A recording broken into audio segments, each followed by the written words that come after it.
College में happy married life पर एक कार्यक्रम हो रहा था जिसमें कुछ शादीशुदा जोड़े हिस्सा ले रहे थे। जिस समय प्रोफेसर मंच पर आए, उन्होंने नोट किया कि सभी पति पत्नी शादी पर जोक कर हंस रहे थे। ये देखकर प्रोफेसर ने कहा कि चलो पहले एक गेम खेलते हैं, उसके बाद अपने विषय पर बात करेंगे। सभी खुश हो गए और कहा, सर कौन सा गेम? प्रोफेसर ने एक मैरिड लड़की को खड़ा किया और कहा कि तुम ब्लैक बोर्ड पे ऐसे 25 से 30 लोगों के नाम लिखो जो तुम्हें सबसे अधिक प्यारे हो।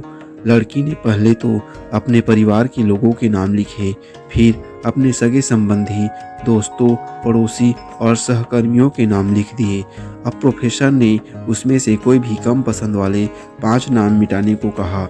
लड़की ने अपने सहकर्मियों के नाम मिटा दिए। प्रोफेसर ने और 5 नाम मिटाने को कहा। लड़की ने थोड़ा सोचकर अपने पड़ोसियों के नाम मिटा दिए। अब प्रोफेसर ने और 10 नाम मिटाने को कहा। लड़की ने अपने सगे संबंधी और दोस्तों के नाम मिटा दिए। अब बोर्ड पर सिर्फ 4 नाम बचे थे, जो उसके मम्मी पापा, पति और बच्चे का नाम था। अब प्रोफेसर ने कहा, इसमें से और 2 नाम मिटा दो। लड़की असमंजस में पड़ गई। बहुत सोचने के बाद, बहुत दुखी होते हुए उसने अपने मम्मी पापा का नाम मिटा दिया।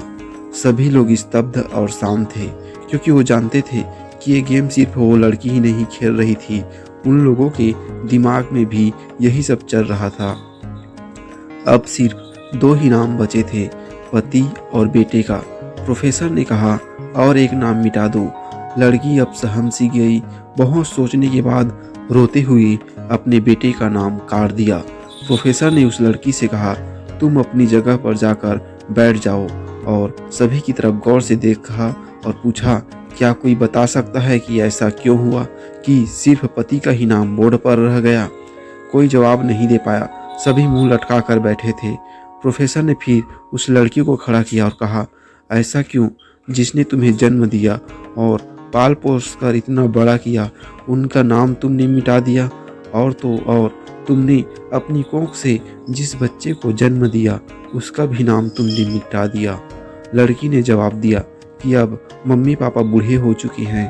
कुछ साल के बाद वो मुझे और इस दुनिया को छोड़ के चले जाएंगे। मेरा बेटा जब बड़ा हो जाएगा तो ज़रूरी नहीं कि वो शादी के बाद मेरे साथ ही रहे, लेकिन मेरे पति जब तक मेरी जान में जान है, तब तक मेरा आधा शरीर बन के मेरा साथ निभाएंगे। इसलिए मेरे लिए सबसे अजीज मेरे पति हैं।